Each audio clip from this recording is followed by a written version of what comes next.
अस्सलाम वालेकुम।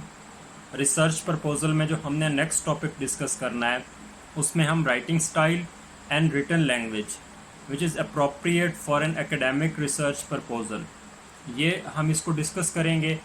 Language discuss करेंगे कि किस तरह की लैंग्वेज यूज़ की जानी चाहिए। स्टाइल डिस्कस करेंगे कि स्टाइल किस तरह का इसमें यूज़ किया जाना चाहिए।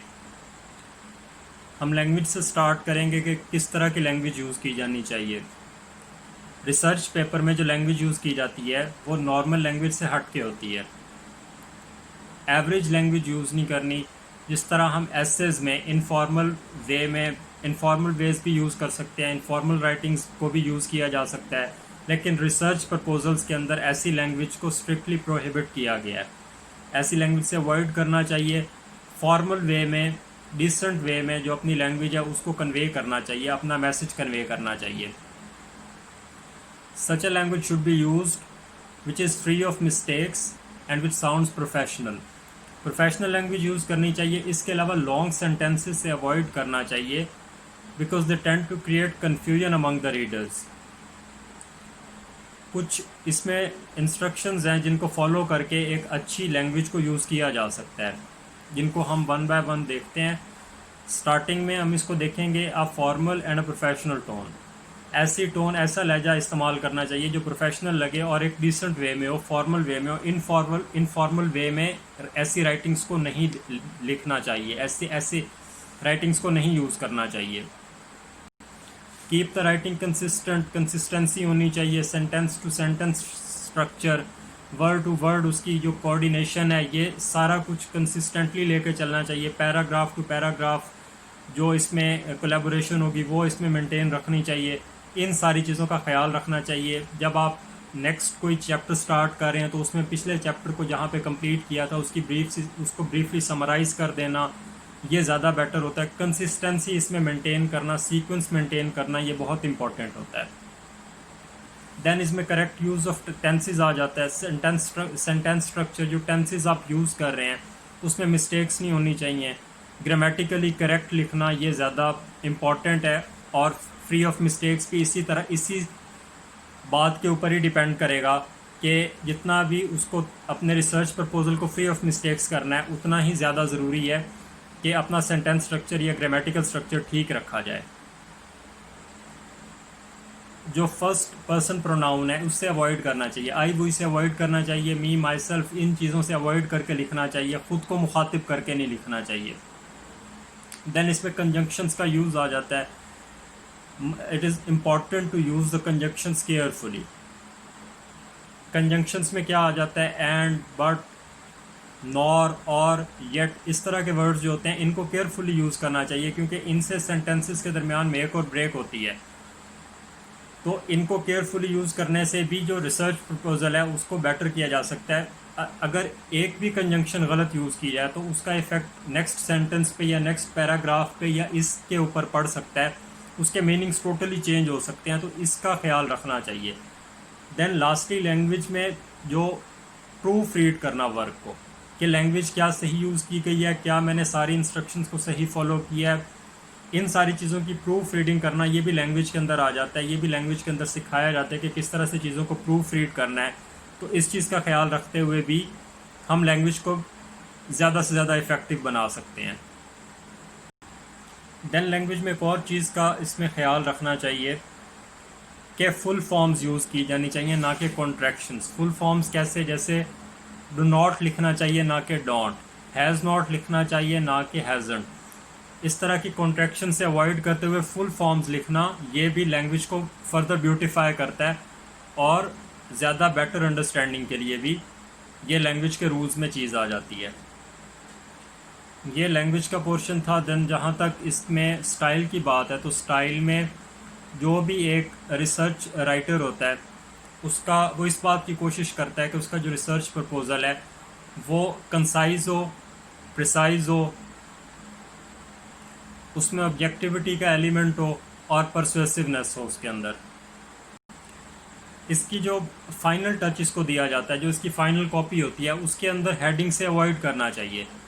लेकिन हर चैप्टर का या हर पार्ट का जो भी पहला सेंटेंस होता है या उसको इनिशियल स्टेजेस के ऊपर एक टॉपिक दिया जाए, क्लियर टॉपिक दिया जाए, और फर्दर उसमें किसी भी तरह की हेडिंग्स से अवॉइड किया जाए उस चैप्टर के अंदर, या फर्दर जो भी उसमें चल रहा है, पैराग्राफ्स चल रहे हैं या सेंटेंसेस चल रहे हैं, तो एक प्रॉपर उसको एक टॉपिक दे के उसके बाद फर्दर हेडिंग्स से अवॉइड करना, ये इसके स्टाइल में ज़्यादा इम्पॉर्टेंट होता है to make the work more appropriate. जहाँ तक स्टाइल में ऑब्जेक्टिविटी की बात है, तो ऑब्जेक्टिविटी में अनबायस्ड होना, फैक्ट्स के ऊपर बात करना, ये ज़्यादा इम्पॉर्टेंट है। इम्पर्सनल राइटिंग करना ज़्यादा इम्पॉर्टेंट है। एविडेंसेस प्रोवाइड करना और अपने रिसर्च प्रपोजल को पर्सनल फीलिंग्स उसके अंदर इन्वॉल्व ना करना। जो इमोशंस हैं, अपनी इमोशंस हैं, उनको हावी ना होने देना। फैक्ट्स के ऊपर बातें करना, बेशक वो बात ठीक लग रही है, नहीं लग रही, अच्छी लग रही है, नहीं लग रही, इससे कतई नज़र इन सारी चीज़ों को फॉलो करना, ये ऑब्जेक्टिविटी के अंदर आ जाता है।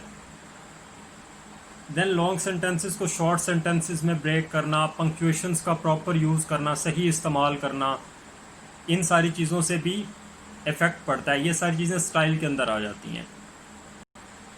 अपने स्टाइल में परसुएसिवनेस लेके आने का मतलब ये है कि लॉजिकल आर्गुमेंट्स प्रेजेंट करना, ताकि आपका जो वर्क है उसको अप्रिशिएट किया जाए। अगर आप उनसे फंडिंग डिमांड कर रहे हैं तो आपको फंडिंग प्रोवाइड की जाए, या what ever the purpose is.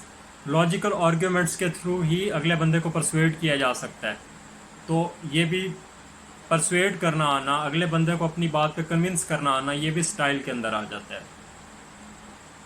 जो रिसर्च पेपर्स होते हैं वो डिफरेंट स्टाइल्स के होते हैं, और स्टाइल को चूज़ करना ये इस बात पे डिपेंड करता है कि टॉपिक की रिक्वायरमेंट क्या है और कौन सा डिज़ाइन ज़रूरी है रिसर्च के लिए। यहाँ पे हम कुछ डिफरेंट स्टाइल्स को डिस्कस करेंगे वन बाय वन। सबसे पहले एनालिटिकल रिसर्च पेपर है,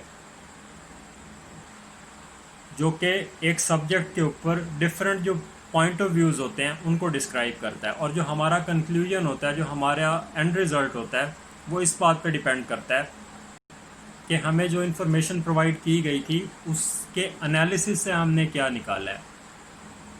जो भी किसी भी सब्जेक्ट के ऊपर जो डिफरेंट पॉइंट ऑफ व्यूज़ हैं उनका एनालिसिस करके रिज़ल्ट निकालना, ये इस रिसर्च पेपर के अंदर आ जाता है। देन नंबर 2 पे परसुएसिव रिसर्च पेपर है। इसमें आर्गुमेंटेशन होती है, दो तरह के आर्गुमेंट्स प्रेजेंट किए जाते हैं और एक को दूसरे के ऊपर फोकियत दी जाती है। इस बात को कीपिंग इन माइंड के दोनों के प्रोज एंड कॉन्स डिस्कस करने हैं, दोनों के एडवांटेजेस और डिसएडवांटेजेस डिस्कस करने हैं, दोनों आर्ग्यूमेंट्स दोनों साइड्स सामने रखनी है और एक को दूसरे के ऊपर फोकियत दे देनी है। ये परसुएसिव रिसर्च पेपर है। देन हमारे पास cause and effect research paper है, जो कि एक सिचुएशन को डिस्क्राइब करता है, और जो कंक्लूजन है वो कॉजेज़ और इफ़ेक्ट्स को स्टडी करके हम कोई भी रिज़ल्ट निकालते हैं, कोई भी कंक्लूजन निकालते हैं। देन हमारे पास एक्सपेरिमेंटल रिसर्च पेपर है, जिसमें कि रिसर्चर्स जो हैं वो एक्सपेरिमेंट्स कंडक्ट करते हैं और उनके रिज़ल्ट्स पेपर में शेयर करते हैं, न्यूज़पेपर में शेयर करते हैं, डाटा प्रोवाइड किया जाता है, और जो इन्फेरेंसेस हैं, जो कंक्लूजन्स हैं, वो ड्रॉ किए जाते हैं एनालिसिस के साथ। ये एक्सपेरिमेंटल रिसर्च पेपर है। देन सर्वे रिसर्च पेपर है, जिसमें सर्वे किया जाता है, डिफरेंट लोगों से क्वेश्चंस पूछे जाते हैं, क्वेश्चनर प्रोवाइड किया जाता है, इंटरव्यूज़ किए जाते हैं, उनकी बेसिस पे बैठ के उनको कलेक्ट करके सारा डाटा, उनकी बेस पे कोई भी कंक्लूजन निकालना, ये सर्वे रिसर्च पेपर में होता है। उन सारे रिस्पॉन्सेस को एनालाइज किया जाता है और उनका जो एंड रिज़ल्ट होता है, जो कलेक्टिव एनालिसिस होता है, उससे हम आउटकम इसका हासिल करते हैं। देन हमारे पास प्रॉब्लम सॉल्यूशन रिसर्च पेपर है, जिसमें कोई भी जो रिसर्च करने वाला इंसान है वो एक प्रॉब्लम सामने रखता है, उसका सॉल्यूशन प्रेजेंट करता है और फिर उस सॉल्यूशन को डिफेंड करता है। ये कुछ रिसर्च पेपर स्टाइल्स से जो हमने डिस्कस किए, इसके साथ ही यहाँ पे ये टॉपिक कंप्लीट हो जाता है, जिसमें हमने राइटिंग स्टाइल और रिटन लैंग्वेज जो है वो एक एकेडमिक रिसर्च प्रपोजल में उसको हमने डिस्कस किया, और देन हमने डिफरेंट रिसर्च स्टाइल्स भी डिस्कस किए। Thank you very much.